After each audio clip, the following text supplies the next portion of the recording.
Mira bien esta piedra, gris, opaca, fea, igual que cualquier roca del camino. Y sin embargo, dentro de ella se esconde la línea más fina y más peligrosa que ha trazado la humanidad. Porque de cada 1000 átomos de uranio que hay aquí dentro, solo 7 sirven para algo. Los otros 993 son lastre muerto. Y todo el dinero, toda la guerra silenciosa del planeta, gira alrededor de separar esos 7 átomos de los demás. 1 kilo de este metal, ya separado, cuesta como un coche nuevo. Y la diferencia entre encender una lámpara y borrar una ciudad del mapa es un número. Un solo número de un dígito. Hoy te voy a enseñar dónde está esa línea y por qué las fábricas que la cruzan son los edificios más vigilados de la Tierra.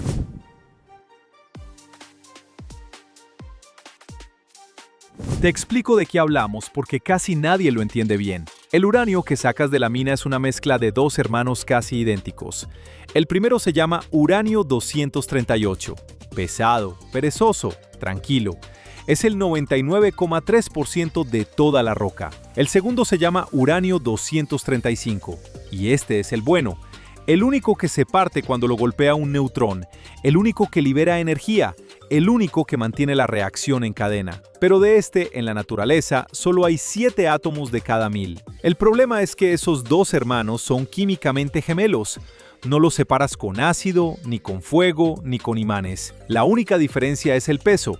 3 unidades de masa. Algo tan ridículo que durante años los mejores físicos dijeron que separarlos a gran escala era imposible. Aumentar a propósito la proporción del hermano ligero tiene un nombre: enriquecimiento. Pero antes de separar nada hay que convertir la piedra en algo manejable. La mena se tritura, se muele y se baña en ácido que disuelve el uranio. Lo que sale es un polvo amarillo que todas las fábricas llaman yellow cake, pastel amarillo. Suena tierno. No lo es, una mota en tus pulmones y tienes un problema de por vida. Y como es sólido, hay que volverlo gas. Así que lo hacen reaccionar con flúor a más de 500 grados Celsius, casi 1000 grados Fahrenheit, y nace uno de los compuestos más desagradables de la industria, el hexafluoruro de uranio. Si respiras una bocanada, ese gas se convierte dentro de ti en ácido fluorhídrico que te disuelve por dentro. Lo transportan en cilindros de acero de casi 14 toneladas, 30.000 libras, marcados con el símbolo de la radiación. Y con ese veneno empieza la parte que ningún país enseña a las cámaras.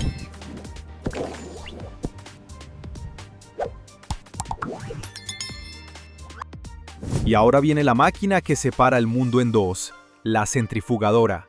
Imagínate un tubo de metal alto y estrechísimo, de pie, y dentro un rotor que gira. Pero no gira como tu lavadora, gira a 70.000 revoluciones por minuto, 10 veces más rápido que la turbina de un avión de combate. La punta exterior de ese rotor se mueve más rápido que una bala. A esa velocidad, la fuerza centrífuga hace su trabajo brutal y sencillo. Los átomos un poco más pesados, el uranio 238, salen lanzados hacia la pared exterior del tubo.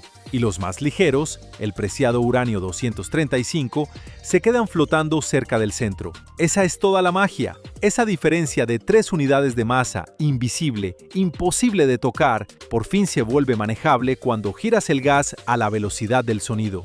Y aquí está el detalle que casi nadie sabe. Una sola centrifugadora apenas hace nada.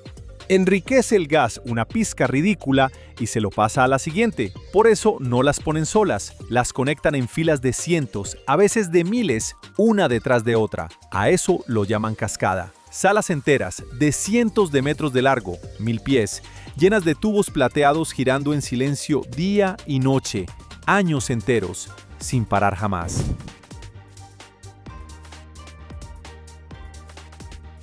Y aquí está el número que lo cambia todo, el número que separa una central eléctrica de una bomba.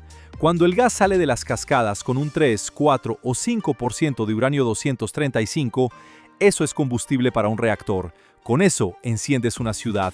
Es uranio civil, el de las centrales que producen alrededor del 10% de toda la electricidad del planeta. Pero aquí viene lo perverso. La misma máquina, el mismo gas, si lo dejas girar más tiempo, sigue subiendo ese porcentaje, hasta el 20%, que ya es la línea roja, el umbral del uranio altamente enriquecido.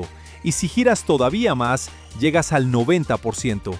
Y a partir de ahí, ese metal ya no sirve para encender lámparas, sirve para una sola cosa: para una bomba.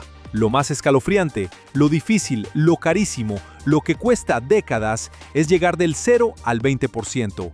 Del 20 al 90, el camino ya es corto. Por eso, cuando un país anuncia que enriquece al 20%, el mundo entero se pone nervioso de golpe, porque la parte difícil ya está hecha. La misma sala de tubos plateados que ilumina hospitales puede, girando unas semanas más, fabricar el corazón de un arma. Y déjame ponerte la economía sobre la mesa, porque es brutal. El uranio natural, recién salido de la mina, es relativamente barato. Pero el trabajo de separar esos isótopos se mide en una unidad especial, la unidad de trabajo separativo, y cada una cuesta alrededor de $150. Para alimentar un solo reactor durante un año hacen falta decenas de miles. Cuando lo sumas todo, un kilo de uranio enriquecido listo para combustible cuesta entre $2.500 y $3.000. Un kilo, como un coche utilitario entero, comprimido en un puñado de cerámica gris. Y eso es solo el grado civil. El de grado militar no tiene precio de mercado porque no se vende. No hay tienda donde comprarlo. Hay ejércitos que lo guardan en búnkeres.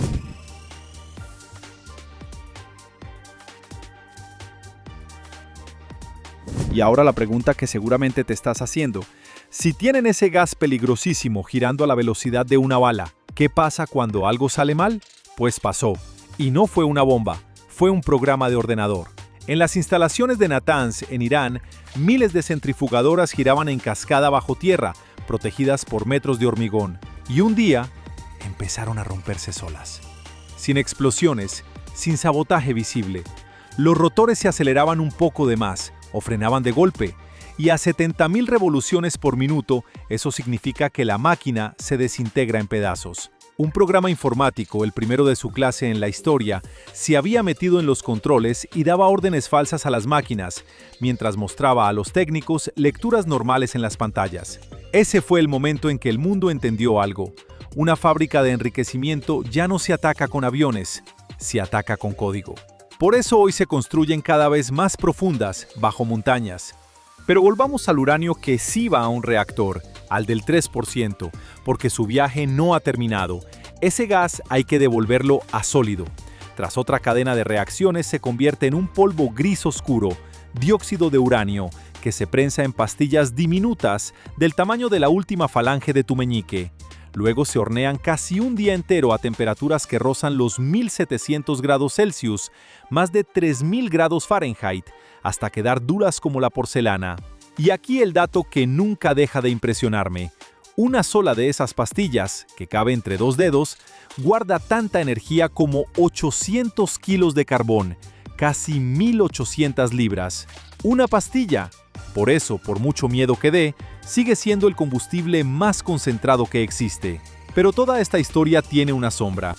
Cada vez que enriqueces te queda una montaña del hermano pesado, el uranio empobrecido, todavía radiactivo, almacenado en cilindros de acero al aire libre. Hay cientos de miles de toneladas acumuladas en el mundo, esperando. Y el combustible que sí funcionó, tras años en el reactor, sale tan caliente que hay que hundirlo en piscinas de agua durante 10 años como mínimo antes de poder tocarlo como residuo. Esa es la factura escondida. La misma densidad que sustituye 800 kilos de carbón en una pastilla hace que sus restos sigan siendo peligrosos durante decenas de miles de años. No es nuestro problema, es el de los nietos de nuestros nietos.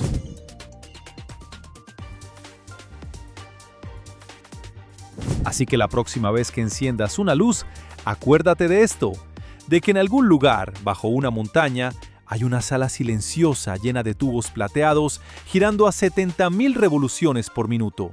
De que ahí dentro, ahora mismo, una máquina está empujando a un hermano de átomo a separarse del otro, por una diferencia de masa que no puedes ni ver ni tocar. Y de que esa misma sala es la frontera más fina del planeta. A un lado, la lámpara de tu cocina. Al otro, una ciudad que deja de existir. Y entre los dos, una sola cifra. Por eso el uranio enriquecido no es un metal cualquiera. Es la única sustancia del mundo en la que un número de un dígito decide si alimentas a media ciudad o la borras del mapa. Si llegaste hasta aquí, escribe abajo una sola palabra, lo sabía, si ya conocías dónde estaba la línea, o no lo sabía, si es la primera vez que la ves.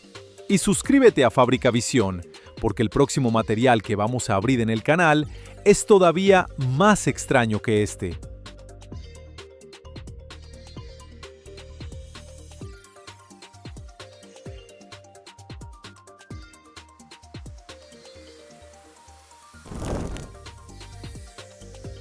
¿Mineral común o combustible del futuro? Hoy recorreremos el camino que transforma piedras grises sin brillo en una fuente de energía capaz de alimentar metrópolis enteras durante años.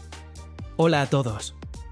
Hoy los arrastré a una de las instalaciones más cerradas y tecnológicas que he visto.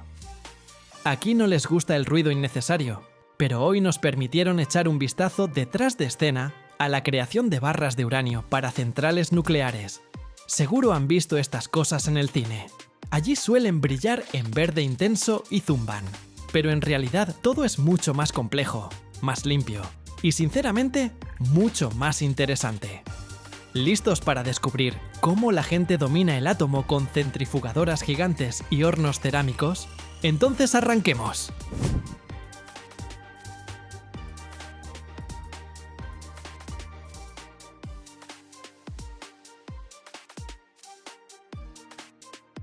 Todo comienza lejos de estos laboratorios estériles, en lo profundo de la Tierra o en minas a cielo abierto.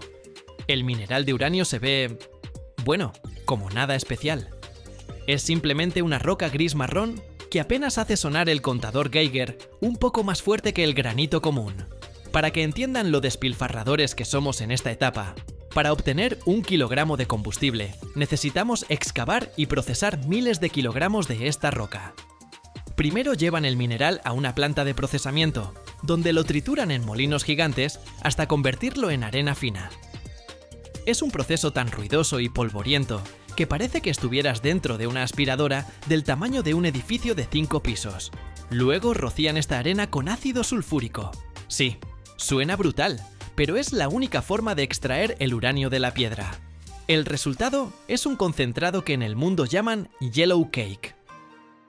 Es un polvo amarillo brillante, que parece curry o pintura de niños, pero probarlo sería una pésima idea. Este polvo ya tiene mucho uranio, pero para el reactor todavía es tan útil como leña mojada para una fogata.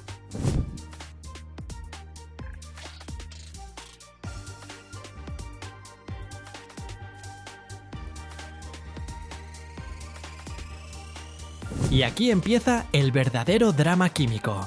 Este polvo amarillo tiene que convertirse en gas. Así es, vamos a enriquecer gas. Se llama hexafluoruro de uranio. A temperatura ambiente son cristales blancos, pero basta calentarlos un poco y se vuelven volátiles. ¿Para qué tanta complicación? Porque solo en estado gaseoso podemos separar los isótopos. Miren, aquí está el truco. En la naturaleza hay dos tipos principales de uranio. Uno es el uranio 238, flojo y estable, que representa casi el 100% del mineral. Y el otro es ese Energizer 235 que necesitamos para la reacción. Pero en el metal natural hay solo 0,7%. Es como intentar encontrar una pasa dulce en un saco de guisantes secos. Para que el reactor funcione, tenemos que subir la concentración de esa pasa, al menos a 4 o 5%.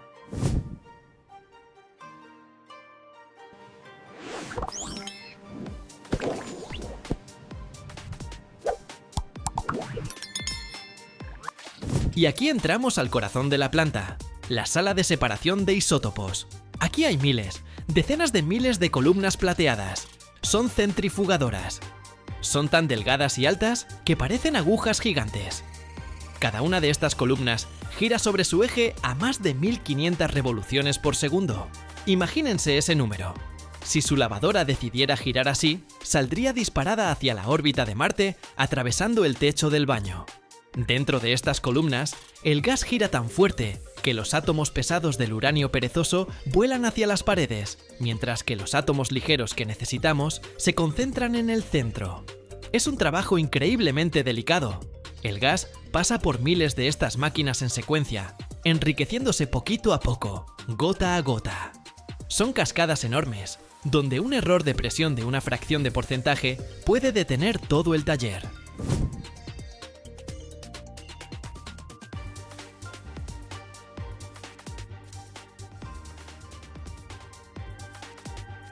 Una vez que finalmente obtenemos el gas con el contenido correcto de uranio útil, hay que devolverlo al estado sólido. Pero esta vez no hacemos polvo, sino dióxido de uranio. Son pequeños gránulos negros que parecen café molido de alta gama. Este polvo se vierte en prensas especiales que, bajo una presión brutal, forman pequeños cilindros. Se llaman pastillas de combustible. Cada una de estas cositas tiene un diámetro de unos 9 milímetros y una altura de poco más de 1 centímetro. Después, estas pastillas se cuecen en hornos especiales a más de 1700 grados Celsius. Esto las hace resistentes como cerámica. Y ahora, agárrense de sus asientos. La energía en una de estas diminutas pastillas, que pesa apenas 7 u 8 gramos, equivale a la energía de quemar 800 kilogramos de carbón, o 600 litros de petróleo, o 40.000 metros cúbicos de gas. Una pequeña píldora puede iluminar tu apartamento durante varios años. Es simplemente alucinante cuando estás parado junto a una bandeja donde hay miles de estas baterías. Pero no se pueden simplemente tirar las pastillas en el reactor. Eso no daría energía, sino una catástrofe. Hay que empaquetarlas. Para eso se usan tubos larguísimos de circonio. Es un metal especial que casi no interfiere con los neutrones que vuelan de un lado a otro, pero al mismo tiempo es increíblemente resistente y no le teme a la corrosión en agua hirviendo. Cada tubo mide 4 metros de largo. Dentro de cada uno se meten unas 300 pastillas. Después le ponen un resorte potente arriba para que no se muevan y sellan la tapa con láser. Ahora esto se llama barra de combustible, el elemento que genera calor. Cada una de estas barras se verifica con un nivel de hermetismo tan estricto como si fuera una pieza para una nave espacial rumbo a Alpha Centauri. Se lavan en baños especiales, se revisan con rayos X y se prueban con ultrasonido para detectar microfisuras. Si encuentran aunque sea un puntito, se desecha.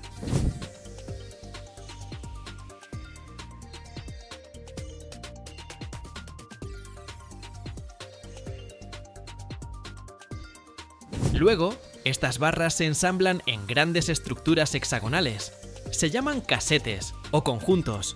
En una de estas estructuras puede haber más de 300 barras, y todo este armatoste pesa más de 700 kilogramos. Este es el producto final. Un casete así cuesta lo que un auto de lujo carísimo, o incluso más, pero también va a funcionar mucho más tiempo. Cada conjunto tiene su pasaporte, su número de serie y un estricto historial de producción. No puedes simplemente perder algo así en un almacén. Cuando estos casetes finalmente llegan al reactor, empieza el verdadero show de la fisión atómica. Liberan calor, calientan el agua se convierte en vapor, y el vapor hace girar la turbina. Sin humo, sin hollín. Solo energía física pura. Cada casete puede funcionar en el reactor de 4 a 6 años. Después de eso, se saca. Se deja enfriar en piscinas especiales y se envía a reprocesamiento o almacenamiento. Por cierto, el uranio se puede reutilizar. Es como reciclar botellas de plástico, solo que a una escala mucho más brutal.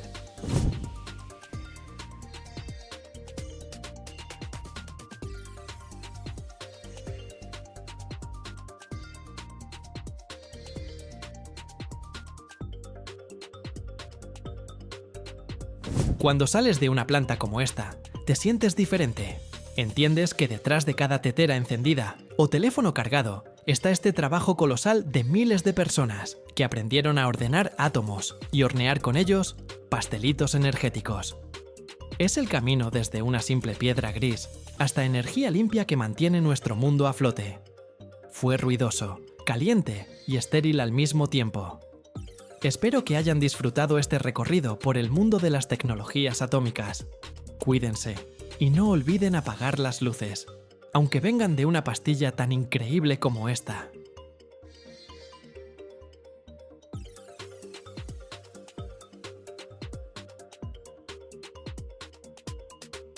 Cada año, en el mundo se mantiene una estadística escalofriante. Miles de ojivas nucleares siguen en estado de alerta. En el pico de la Guerra Fría hubo más de 70.000 y hoy existen alrededor de 12.500. Eso significa que, en cuestión de minutos, el planeta puede quedar al borde de una catástrofe. ¿Pero cómo? A partir de una simple roca llamada mineral de uranio, se crea un arma capaz de borrar ciudades enteras del mapa. ¿Qué esconden las plantas gigantes que consumen tanta electricidad como una megápolis? ¿Y por qué la fabricación de una bomba nuclear no es solo física, sino sobre todo una industria increíblemente costosa, compleja y secreta? Mira con atención. Si te quedas hasta el final, sabrás un secreto que nunca aparece en los libros.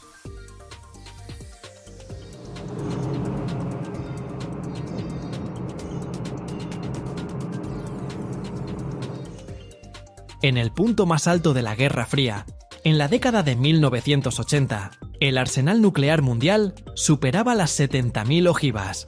Hoy, gracias a los acuerdos de desarme, esa cifra se ha reducido mucho, pero sigue siendo terrible. A comienzos de este año, en el mundo hay aproximadamente 12.500 ojivas nucleares. De ellas, unas 9.600 están en depósitos militares y el resto espera su desmantelamiento. El número más inquietante, cerca de 3.800, están desplegadas en misiles y bases, es decir, en plena alerta. Eso significa que pueden lanzarse en cuestión de minutos. Todo empieza en la mina, donde se extrae el mineral de uranio. Es simplemente roca. Tras triturarlo y procesarlo químicamente, se obtiene un concentrado llamado torta amarilla.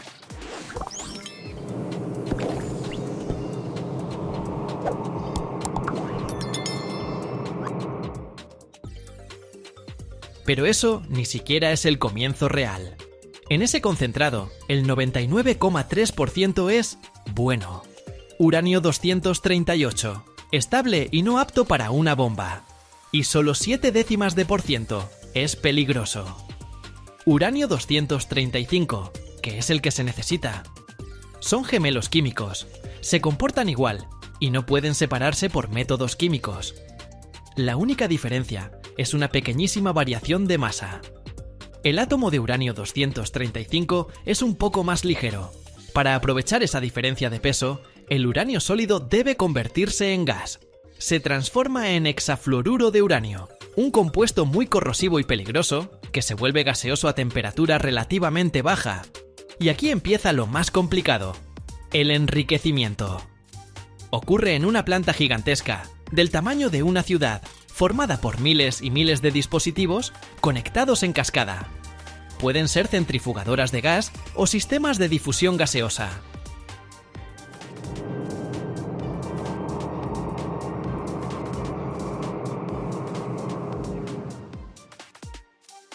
Las viejas plantas de difusión en Estados Unidos consumían tanta electricidad como una ciudad grande, solo para separar átomos lentamente. Las centrifugadoras son el método moderno más común. Miles de cilindros altos y delgados giran a velocidad supersónica.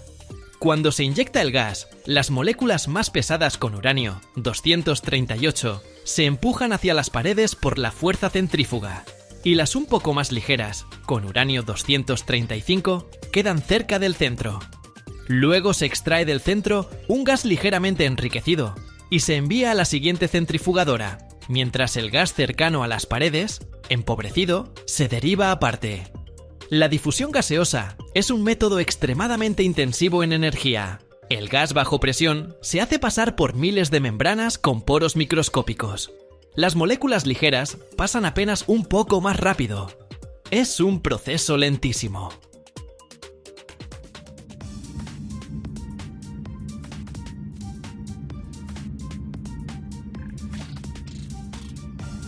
Tras un solo paso, la concentración de uranio 235 aumenta apenas centésimas de punto porcentual. Para pasar del natural 0,7% a niveles armamentísticos de 90%, el gas debe atravesar miles de etapas. Esto puede durar meses y requiere cantidades colosales de electricidad, comparables al consumo de toda una ciudad. Cuando por fin se obtiene hexafluoruro de uranio altamente enriquecido, se lo reconvierte en metal sólido, a partir del cual pueden fabricarse componentes para la carga nuclear. Pero no solo se necesita uranio, también plutonio. El plutonio 239 prácticamente no existe en la naturaleza. Hay que producirlo. Se hace en un reactor nuclear, cargando uranio común sin enriquecer.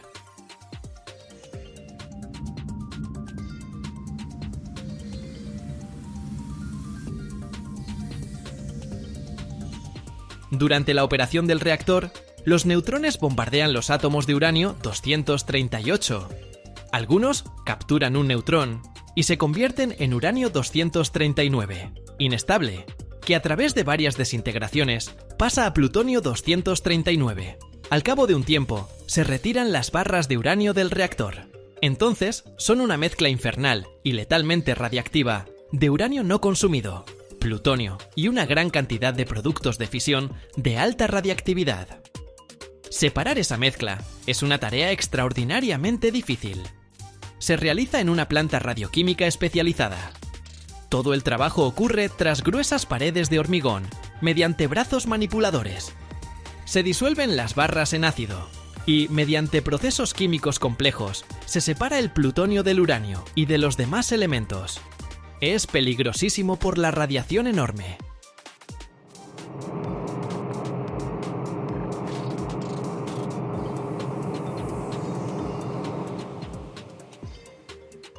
El plutonio purificado se convierte en metal. Es un material muy complejo y caprichoso, con varias fases cristalinas, además de ser altamente tóxico. Con él se fabrican piezas para el dispositivo. Para producir un solo gramo de plutonio, hay que procesar varias toneladas de mineral de uranio y quemar varias toneladas de combustible nuclear en un reactor. Cuando el material está disponible, hay que llevarlo a la condición adecuada. Existen dos diseños principales. El tipo de cañón usa 2 piezas de uranio, cada una menor que la masa crítica, en extremos opuestos. Con explosivos convencionales, una pieza se impulsa contra la otra. Al unirse, superan la masa crítica y comienza la reacción en cadena. El diseño por implosión es mucho más complejo.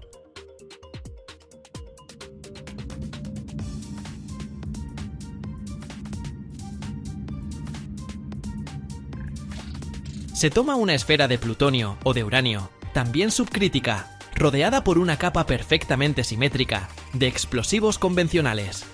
Esos explosivos se detonan de manera simultánea en decenas de puntos, con precisión de microsegundos. La onda explosiva que converge hacia el centro comprime la esfera con enorme fuerza, aumentando su densidad. En ese estado comprimido se vuelve supercrítica y se inicia la reacción en cadena. Lograr una onda de presión tan simétrica es uno de los desafíos de ingeniería más difíciles de todo el diseño. Como ves, la fabricación de una bomba nuclear no trata tanto del ensamblaje final como de construir una infraestructura industrial gigantesca, increíblemente costosa y tecnológicamente avanzada para obtener materiales fisibles.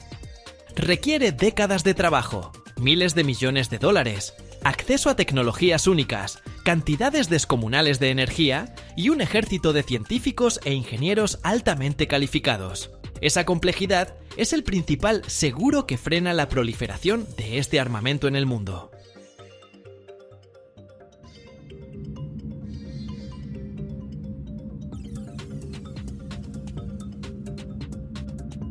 Según estimaciones, solo Estados Unidos, desde 1940, ha gastado en su programa nuclear más de 10 billones de dólares en valores actuales. Un dinero con el que podrían haberse resuelto muchos problemas globales. ¿Te imaginas una máquina capaz de moverse casi en silencio a profundidades mayores a 900 metros, permanecer bajo el agua durante años y lanzar misiles a miles de kilómetros? Un submarino nuclear no es solo una pieza de tecnología, sino la cima del genio ingenieril, fabricado con materiales que soportan presiones colosales. Construir uno de estos gigantes puede tomar hasta 7 años y costar miles de millones de euros. ¿Cómo se diseñan, prueban y perfeccionan? Ahora mismo te invitamos a mirar detrás de escena para descubrir cómo se crean estos titanes submarinos. Un submarino nuclear es una obra maestra de la ingeniería. cuya concepción inicia mucho antes de que la primera plancha de metal llegue a los talleres. Todo comienza con el diseño por computadora, donde se contemplan varios parámetros clave: dimensiones y forma del casco, sistema de suministro de energía, armamento y medios de reducción de ruido. La longitud puede variar entre 90 y 170 metros, dependiendo de la clase, y ese factor influye directamente en la profundidad de inmersión. Los submarinos más avanzados pueden descender hasta 600 o 750 metros, mientras que algunos prototipos experimentales llegan incluso a superar los 900 metros. A partir de los planos iniciales, se construyen modelos físicos para probarlos en túneles de agua especializados. Esto permite a los ingenieros observar cómo la forma del casco afecta la maniobrabilidad, la resistencia al agua y el nivel de ruido. Paralelamente, las simulaciones por computadora ayudan a predecir el comportamiento del submarino a distintas velocidades y durante diferentes maniobras. Tras las simulaciones, cuando todos los cálculos coinciden, los planos pasan a la fase de producción. Aquí empieza lo más emocionante: la construcción real. Para fabricar submarinos nucleares, se utilizan materiales especiales capaces de soportar la altísima presión de las grandes profundidades y de resistir la corrosión. Generalmente, se emplean aceros de alta calidad o aleaciones de titanio. El acero es más económico y sencillo de producir, además de resistir bien golpes y presión. El titanio, por su parte, ofrece gran resistencia, ligereza, anticorrosión y cualidad antimagnetismo, lo que dificulta la detección de la nave. Sin embargo, es más complejo de procesar y soldar, dado que su punto de fusión ronda los 1700 grados centígrados, frente a los aproximadamente 1400 del acero. Antes de comenzar el ensamblaje, las planchas de metal se someten a un tratamiento térmico. Se calientan, se enfrían rápidamente y luego se recubren con compuestos anticorrosivos. El casco de un submarino moderno suele construirse en secciones modulares. Así resulta más fácil avanzar en el proceso. Las planchas metálicas se cortan con potentes equipos láser o de plasma, logrando precisiones milimétricas. Después, cada lámina se dobla bajo grandes prensas para adquirir la forma deseada. A menudo, los componentes del casco tienen estructuras esféricas o cilíndricas.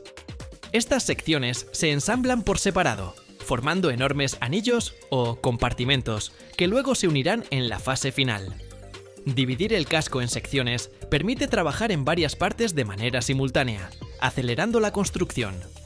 Una vez que todas las partes están listas, llega uno de los momentos más delicados: la soldadura del casco. Las uniones deben ser extremadamente resistentes, porque incluso una grieta microscópica a gran profundidad puede provocar una catástrofe. Por eso se recurre a la soldadura con haz de electrones, un método automatizado que garantiza costuras lo más uniformes posible. Además, cada soldadura se examina con escáneres ultrasónicos y rayos X para detectar cualquier falla. La mayoría de los submarinos nucleares cuenta con un casco doble. El casco interno, altamente resistente, soporta la presión a profundidades extremas.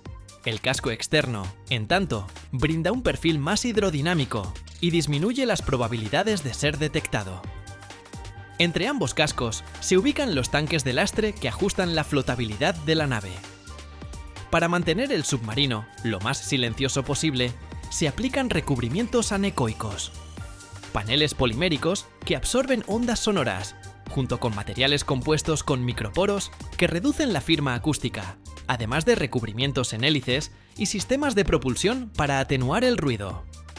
Cuando cada sección del casco está terminada, comienza su unión. Grúas enormes transportan los compartimentos hacia diques especiales, donde se fijan mediante pernos y se sueldan cuidadosamente. A continuación, se prueba la hermeticidad inyectando aire comprimido y revisando posibles fugas. También se hacen pruebas de resistencia en un dique hidroestático, donde se simulan presiones similares a las de un entorno de gran profundidad. Tras terminar de ensamblar el casco y comprobar su solidez, se instala el componente clave, el reactor nuclear. Se trata del corazón del submarino, que le permite permanecer sumergido durante meses o incluso años. Un reactor nuclear no es simplemente un motor, sino todo un complejo de sistemas energéticos y auxiliares que ocupa buena parte del submarino. Las unidades más modernas emplean reactores que generan vapor al calentar agua en un circuito cerrado.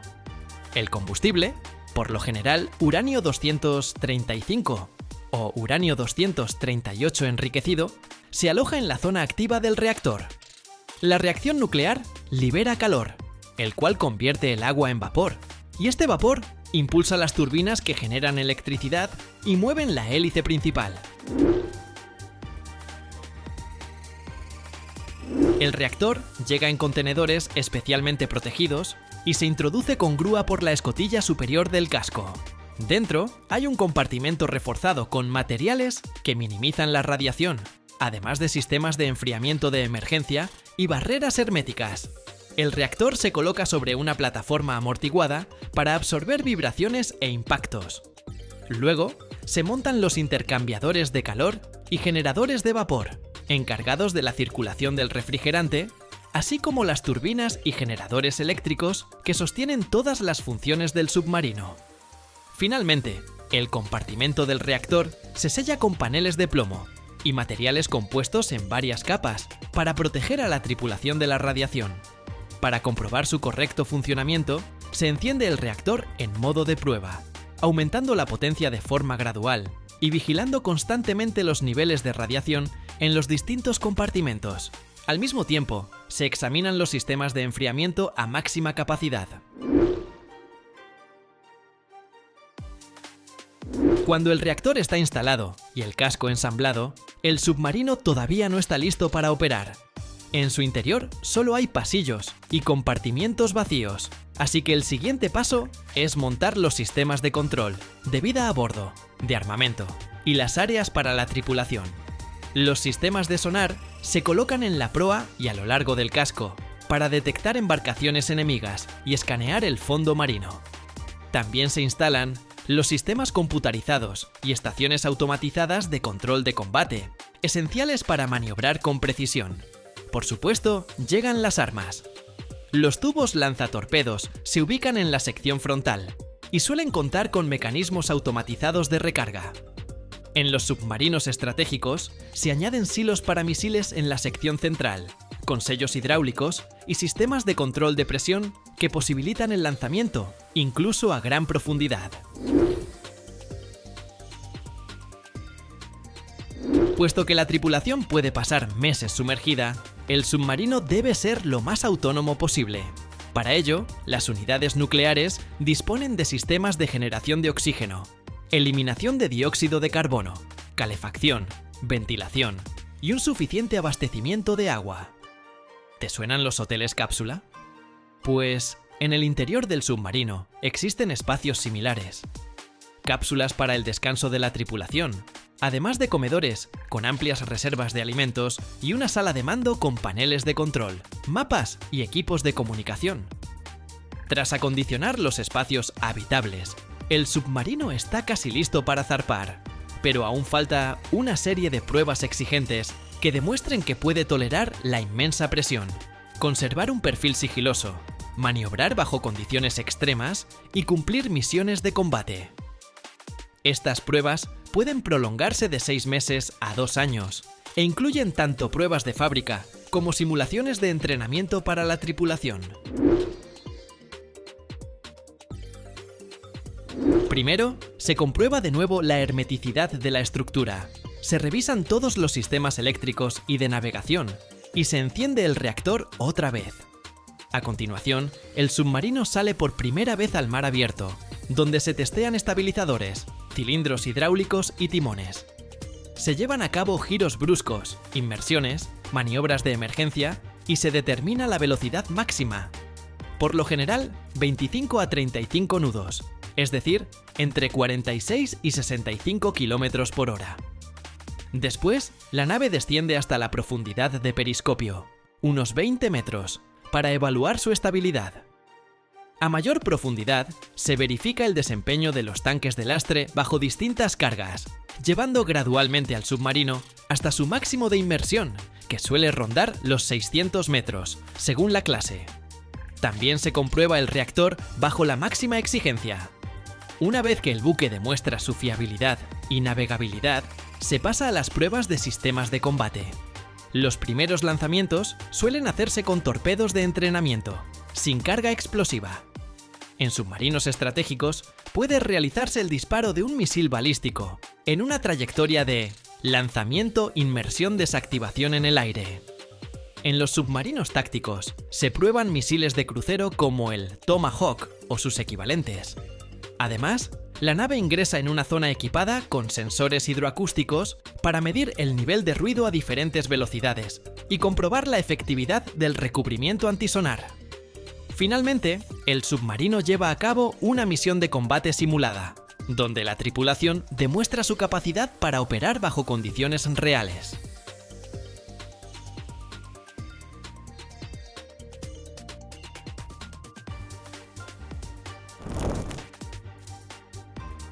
¿Qué pasará con los desechos radiactivos dentro de 100.000 años?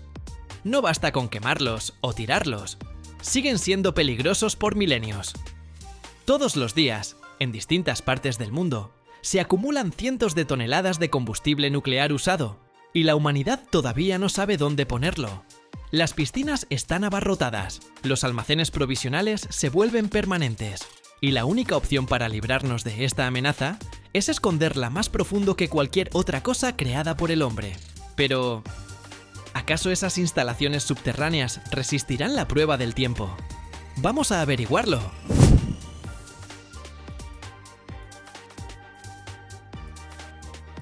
En el silencio milenario y casi inquebrantable, más profundo que cualquier pausa que haya vivido la humanidad, allí, en las entrañas de la Tierra, a cientos de metros bajo la superficie, en una fortaleza rocosa, se hallan sellados los espectros de uranio de épocas pasadas.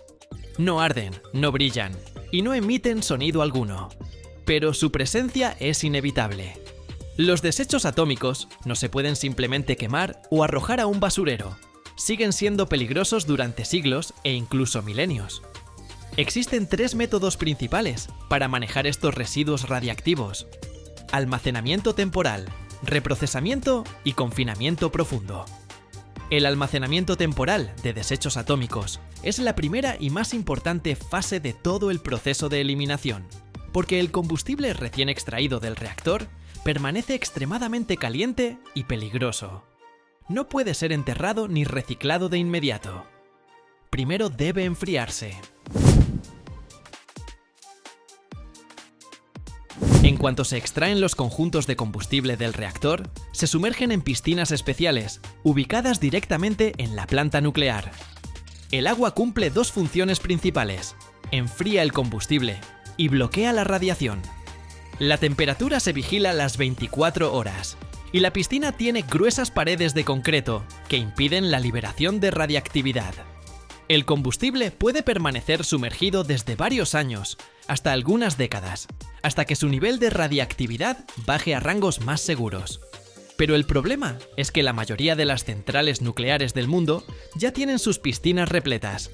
Por eso, el combustible usado se traslada luego a almacenes en seco. Una vez que el combustible se ha enfriado lo suficiente, se sella en contenedores de acero diseñados especialmente, que se guardan en áreas abiertas o en búnkeres de concreto. Dichos depósitos pueden verse, por ejemplo, en Estados Unidos, Canadá y Alemania. Estos contenedores cuentan con paredes gruesas de metal y concreto que evitan la fuga de radiación. Son resistentes a sismos, huracanes e incluso a la caída de un avión. En algunos países se ubican bajo tierra para brindar protección adicional contra factores externos. Sin embargo, esta no es una solución definitiva. El almacenamiento en seco está previsto para 50 o 100 años. Después de ese plazo, los desechos se reprocesan o se entierran en depósitos geológicos profundos. Pero por ahora, muchos países no tienen una decisión final sobre qué hacer con ellos. Por eso, los almacenes temporales ya se están volviendo, de facto, permanentes. En cuanto al reprocesamiento, se trata de dar una segunda vida al uranio. Mucha gente imagina el combustible nuclear gastado como un simple desecho que hay que enterrar bien profundo. Pero la verdad es otra. Casi el 95% del combustible, tras su uso en el reactor, todavía contiene uranio y plutonio, que pueden extraerse y reutilizarse. Eso es precisamente lo que hace el reprocesamiento. Para ello, las asambleas de combustible usadas se desarman y se sumergen en un ácido nítrico muy concentrado. El metal se disuelve y los científicos obtienen un cóctel radiactivo compuesto por restos de uranio, plutonio y productos de fisión altamente radiactivos. Luego, ese cóctel se separa en sus componentes. El uranio se purifica y se manda a un proceso de enriquecimiento adicional. El plutonio se extrae y puede utilizarse para fabricar combustible óxido mixto, que de nuevo se quema en los reactores. Los desechos altamente radiactivos, todo lo demás, siguen siendo el verdadero problema, porque ya no sirven para ningún uso adicional. Esos residuos purificados y altamente activos se mezclan con vidrio fundido y se sellan en contenedores de acero inoxidable muy resistentes. De este modo, los residuos radiactivos se mantienen estables durante miles de años. El reprocesamiento ayuda a reducir la cantidad de desechos de alta radiactividad entre 4 y 5 veces, y además permite reutilizar el uranio y el plutonio, disminuyendo la necesidad de extraer nuevo combustible. Este proceso es complejo, costoso y genera controversias sobre seguridad. Por ejemplo, el plutonio puede emplearse no solo como combustible, sino también para armas nucleares, lo cual conlleva riesgos. Por eso, muchos países, como Estados Unidos, han renunciado al reprocesamiento, mientras que Francia, Reino Unido, Rusia y Japón lo utilizan de manera activa. Así que el reprocesamiento no es una solución mágica, sino un equilibrio entre el ahorro de recursos y los riesgos. Si el almacenamiento temporal representa la espera y el reprocesamiento es un segundo intento de aprovechar el combustible, entonces el depósito geológico es el punto final. Es el método para proteger a la humanidad de los desechos radiactivos durante decenas de miles de años. El confinamiento debe ser estable incluso dentro de 100.000 años. Geólogos, físicos, ingenieros y ecólogos buscan capas profundas de granito, arcilla o sal, que no dejen pasar el agua y resistan los terremotos. Los desechos más peligrosos, como los bloques vitrificados de residuos altamente radiactivos, se sellan primero en contenedores de acero inoxidable y luego en cápsulas de cobre resistente, capaces de soportar milenios sin corroerse. Estas cápsulas se colocan en túneles verticales u horizontales, a 500 o incluso 1000 metros de profundidad. Bajo esas condiciones, incluso en caso de accidente, la radiación no podría llegar a la superficie. Una vez que se almacena todo, los túneles se rellenan y se sellan. Al cabo de unos cuantos siglos, el depósito subterráneo pasa a ser parte del paisaje natural, y la gente se olvida de él. Hasta ahora, ningún país ha completado un depósito geológico profundo, pero Finlandia está a punto de lograrlo. Para elegir un lugar que resista la prueba del tiempo, la naturaleza y la curiosidad humana, los científicos llevan décadas investigando. No se trata simplemente de hallar una caverna o un hoyo profundo, sino de un proceso científico complejo. El sitio debe ser estable en términos geológicos y carecer de actividad sísmica. También es vital la ausencia de agua subterránea, para evitar que sustancias radiactivas se filtren en los mantos acuíferos. Cuanto más profunda y densa sea la roca, granito, arcilla, sal, mejor será la contención. Con ayuda de satélites y mapas geológicos, los expertos buscan regiones con formaciones rocosas que hayan permanecido estables por millones de años. Tras seleccionar posibles zonas, realizan perforaciones profundas de hasta 1000 metros para estudiar la composición y la edad de las rocas. Los científicos simulan mini terremotos mediante detonaciones o máquinas vibratorias potentes, observando cómo las ondas atraviesan la roca. Si la formación rocosa es estable y no presenta fisuras, el sitio resulta adecuado. Los lugares más prometedores se transforman en laboratorios subterráneos, donde se llevan a cabo experimentos que duran décadas. Colocan réplicas de contenedores con elementos calefactores para simular los residuos y observan cómo responde la roca ante su calor. La gran preocupación es, ¿se puede garantizar la seguridad durante 100.000 años? ¿Qué pasaría si las personas del futuro olvidan el peligro y, por casualidad, desentierran estos desechos? Por eso, incluso se habla de crear señales y símbolos lingüísticos especiales que adviertan a las civilizaciones venideras. El depósito profundo es nuestra mejor apuesta para deshacernos de los desechos más peligrosos, aunque solo la gente de un futuro lejano podrá confirmar definitivamente su eficacia.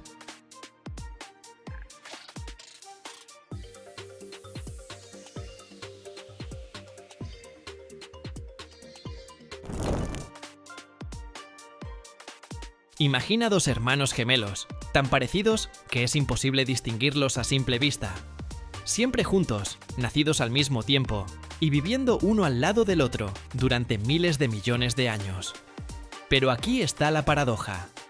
Uno de ellos salva al mundo, dando energía a millones de personas, mientras que el otro puede destruirlo todo si cae en las manos equivocadas. Conoce al circonio y al hafnio, la pareja más extraña de la tabla periódica, que controla los reactores nucleares y al mismo tiempo le da a los ingenieros tantos dolores de cabeza que dan ganas de llorar.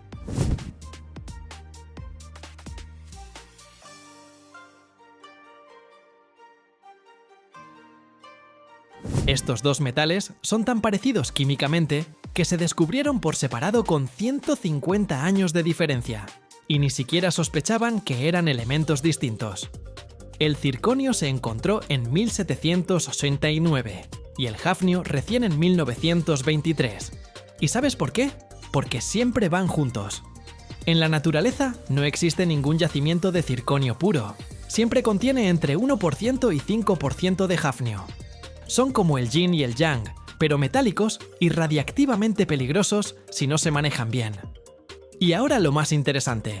Estos hermanos gemelos tienen propiedades nucleares totalmente opuestas. El circonio es casi transparente para los neutrones, pasan a través de él como si no existiera. Pero el hafnio atrapa ávidamente cada neutrón que pasa cerca. Y no es una diferencia menor. El hafnio absorbe neutrones 600 veces mejor que el circonio. 600 veces. Es como comparar papel con un muro de concreto para frenar una bala.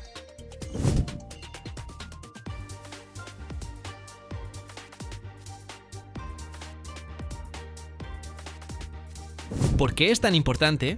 Porque un reactor nuclear es una reacción en cadena controlada.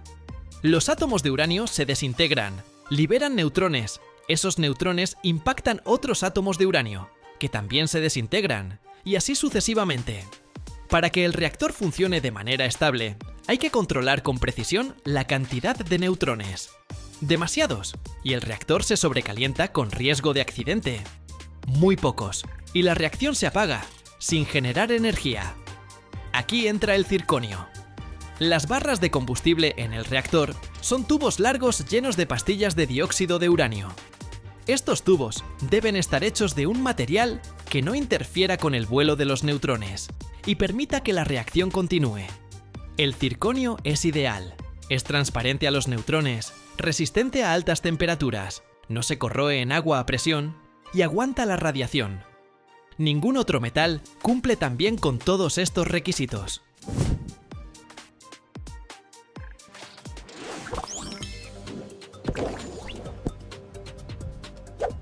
Pero aquí está el problema. Si queda aunque sea un poco de hafnio en el circonio, ese hafnio empezará a comerse los neutrones. ¿La reacción se ralentizará o se detendrá por completo? Imagínate que construyes un reactor de miles de millones de dólares, cargas el combustible, lo enciendes.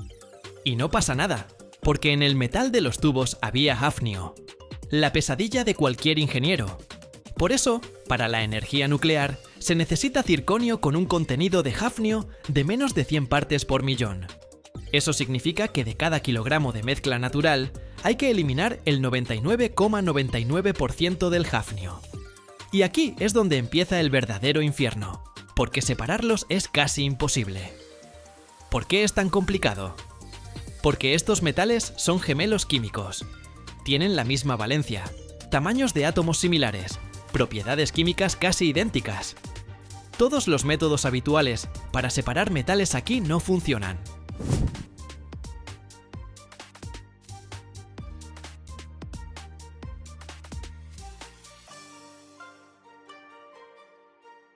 No se puede fundir la mezcla y separarlos por punto de fusión. Se funden casi igual.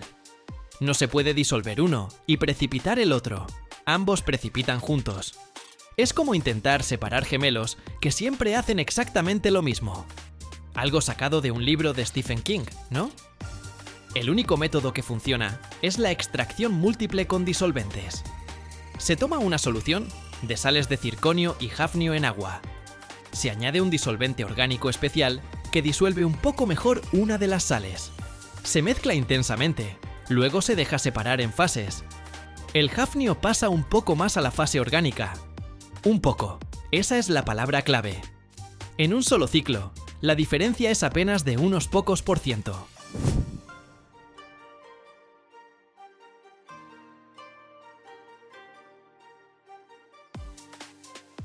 Así que hay que repetir el proceso cientos y miles de veces. Esto se llama extracción en cascada. Imagínate una planta enorme con miles de cámaras, donde las soluciones se bombean de una a otra, pasando por ciclos interminables de mezcla y separación. El proceso toma semanas o meses, y todo esto solo para obtener circonio con la pureza suficiente para un reactor. Hay otro método, la cromatografía de intercambio iónico. La solución de sales se pasa por una columna llena de una resina especial. El hafnio se adhiere un poco más fuerte a la resina que el circonio, así que se mueve más lento. Después de pasar por decenas de metros de columna, finalmente se separan. Pero otra vez, el proceso es lento, costoso, consume mucha energía. Ahora veamos qué se hace con el circonio puro. Se transforma en una aleación llamada circaloy. Circonio con pequeñas cantidades de estaño, hierro y cromo.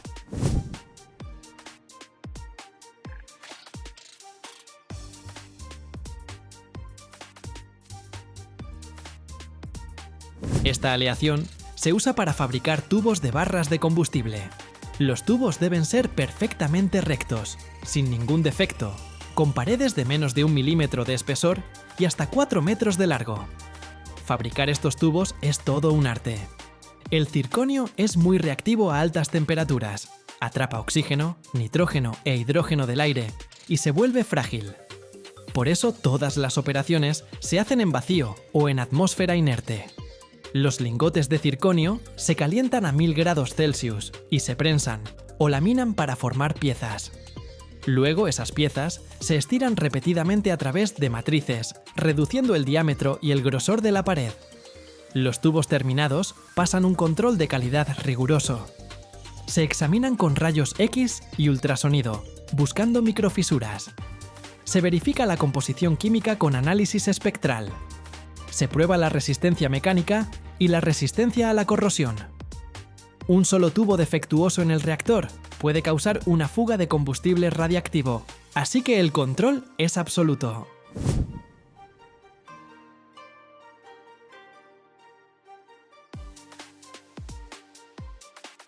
¿Y qué pasa con el hafnio que se separa? También es valioso, aunque por razones opuestas. Precisamente esa capacidad del hafnio para absorber neutrones lo hace útil para las barras de control en los reactores. Son las barras que se bajan al núcleo para frenar o detener la reacción.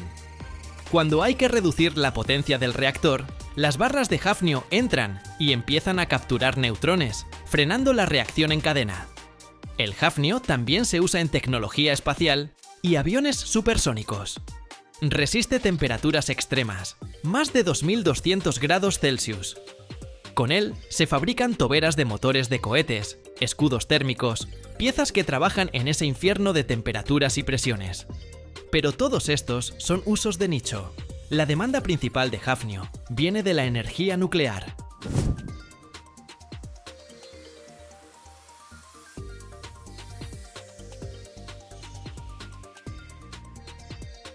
Dato curioso: el hafnio lleva el nombre de Copenhague, donde fue descubierto, y el circonio recibió su nombre del mineral circón, del cual fue extraído por primera vez.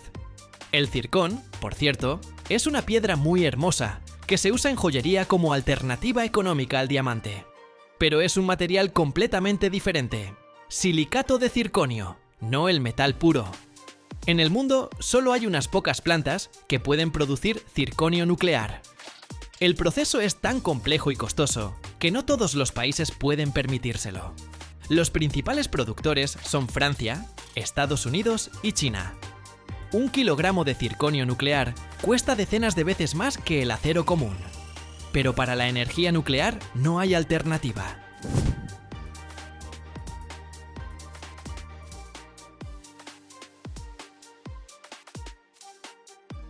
Un reactor de energía moderno contiene alrededor de 100 toneladas de aleaciones de circonio en las barras de combustible. Estas barras trabajan en condiciones extremas: agua presurizada a unos 320 grados Celsius, radiación neutrónica intensa, ambiente corrosivo. Y el circonio aguanta todo esto durante años, protegiendo el combustible y permitiendo que el reactor funcione de manera segura. Sin el circonio, no existiría la energía nuclear moderna.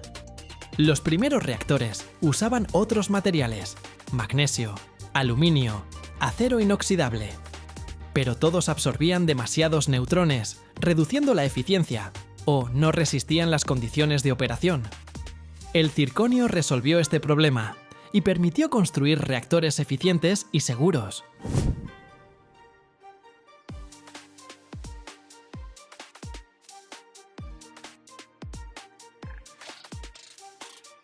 Hay otro campo donde el circonio es insustituible: la medicina. Los implantes de circonio para odontología y ortopedia son biocompatibles, resistentes y no provocan alergias. Articulaciones artificiales, coronas dentales, placas para huesos. Muchos de estos están hechos de circonio o su óxido. Pero el circonio médico no necesita una purificación tan profunda del hafnio, porque ahí las propiedades nucleares no importan. El futuro del circonio está ligado al desarrollo de la energía nuclear. Las nuevas generaciones de reactores exigen materiales aún mejores, más resistentes a altas temperaturas, radiación y corrosión. Se están desarrollando nuevas aleaciones a base de circonio con niobio, molibdeno y otros elementos. Se prueban recubrimientos que protegen aún más los tubos contra la oxidación en caso de accidentes. Y el hafnio está encontrando nuevas aplicaciones en la microelectrónica. El óxido de hafnio se usa como dieléctrico en los transistores de procesadores modernos. Permite reducir el tamaño de los transistores sin perder rendimiento. Así que ambos hermanos han encontrado su lugar en las tecnologías que mueven la civilización.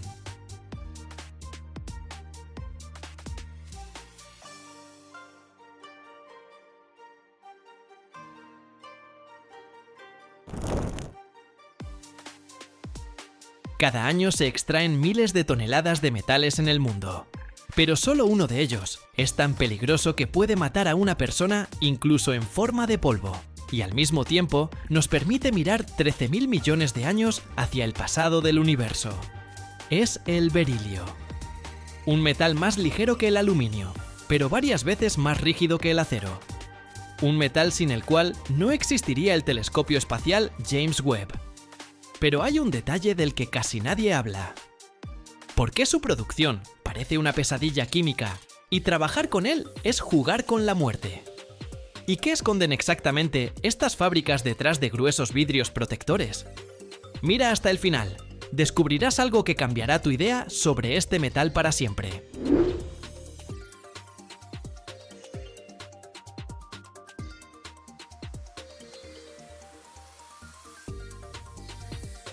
Vayamos directo a las cifras, porque aquí son realmente impresionantes. Miren este bloque de metal. A simple vista, parece un pedazo de hierro gris común y corriente, pero si intento levantarlo, Casi me golpeo la barbilla de la sorpresa. La densidad del berilio es de solo 1,85 gramos por centímetro cúbico. Eso es casi un 30% menos que el aluminio, que normalmente consideramos el estándar de la ligereza. Pero aquí viene lo interesante. Con ese peso tan bajo, el berilio es 4 veces más rígido que el acero. Su módulo de elasticidad alcanza los increíbles 303 gigapascales. Esto significa que este material resiste brutalmente cualquier deformación. Puedes hacer con él una estructura delgada como el papel, y aún así mantendrá su forma bajo cargas enormes. El proceso de extracción es un capítulo aparte en el Manual de Supervivencia Industrial. La fuente principal es un mineral llamado bertrandita, que se extrae en los desiertos del estado de Utah.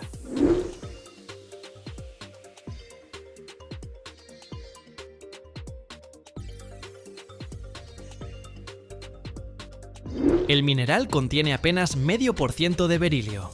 Para extraer este metal, la roca se tritura y se baña en ácido sulfúrico, convirtiéndolo todo en una especie de sopa química. Luego, a través de una serie de complejas manipulaciones, con hidróxidos y fluoruros, se obtiene fluoruro de berilio puro. Se mezcla con magnesio en enormes crisoles y se calienta hasta 1300 grados Celsius. El magnesio se lleva el flúor y en el fondo quedan brillantes granos metálicos, los llamados pellets o guijarros de berilio. Pero esto es solo el comienzo, porque trabajar directamente con ellos es imposible. Y aquí llegamos a la parte más peligrosa del recorrido. El berilio es una auténtica bomba tóxica. Su polvo provoca la enfermedad crónica del berilio, que básicamente hace que tus pulmones dejen de funcionar. Por eso aquí nadie vierte el metal en moldes como si fuera hierro fundido. Se utilizan métodos de metalurgia de polvos. Los granos de metal se muelen hasta convertirse en un polvo fino en molinos especiales bajo vacío.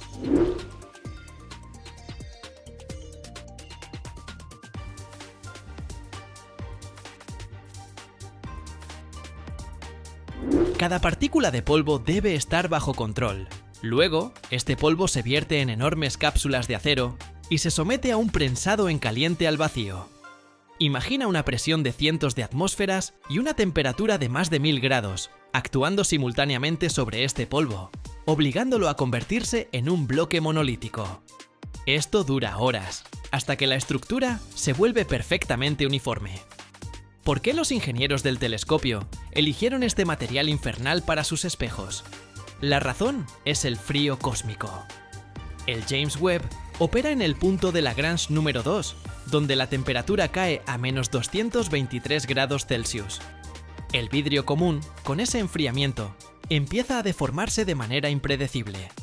Pero el berilio tiene una característica única. Su coeficiente de expansión térmica a bajas temperaturas se vuelve prácticamente cero. Es como si se congelara. Esto permitió crear espejos que permanecen perfectamente lisos incluso en el frío más brutal del espacio profundo.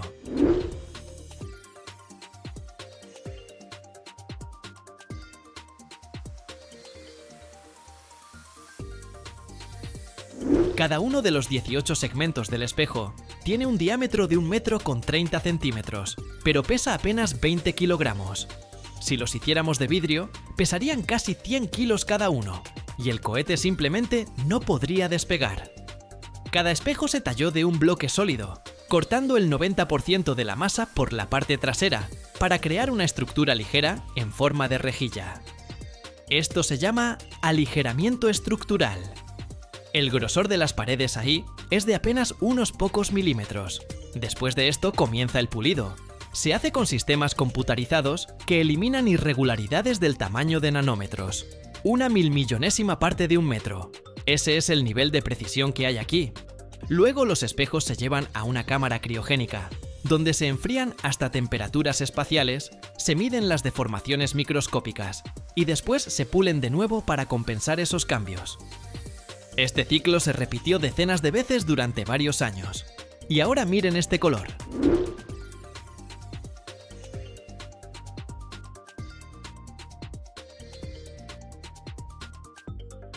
Estamos acostumbrados a ver los espejos del telescopio dorados, pero debajo del oro hay berilio puro. El oro se aplica solo al final, mediante deposición al vacío. La capa de oro tiene apenas 100 nanómetros de espesor. Eso es 1000 veces más delgado que un cabello humano. En total, para este enorme espejo de 25 metros cuadrados, se usaron cerca de 48 gramos de oro. Es como 3 o 4 anillos de boda, extendidos sobre una superficie gigantesca.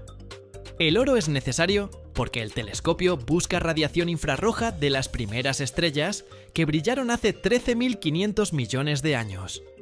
El berilio da rigidez y estabilidad, y el oro, reflexión perfecta. En esta fábrica, las medidas de seguridad parecen paranoia, pero es paranoia justificada. ¿Ven esas líneas amarillas en el piso? No se puede cruzarlas sin calzado especial. El aire de la nave se renueva completamente cada 3 minutos. El nivel de berilio en el aire no debe superar 0,2 de microgramo por metro cúbico.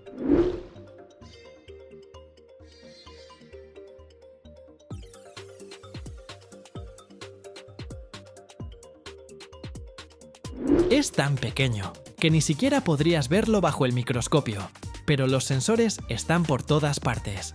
Cada trabajador, después de su turno, pasa por una ducha especial y su ropa se desecha como residuo peligroso.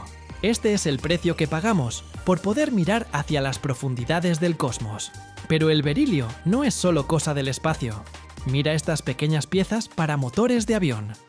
Gracias a que el berilio conduce el calor mejor que la mayoría de los metales, es perfecto para componentes que necesitan enfriarse rápidamente. Su conductividad térmica es de unos 210 vatios por metro Kelvin. Disipa el calor más rápido que el aluminio y no se funde hasta los 1287 grados. Esto permite que los aviones vuelen más rápido y los motores funcionen con mayor eficiencia. Otro dato curioso que difícilmente escucharás en la escuela: el berilio es casi transparente a los rayos X. Si intentas tomar una radiografía a través de una placa de acero, no verás nada.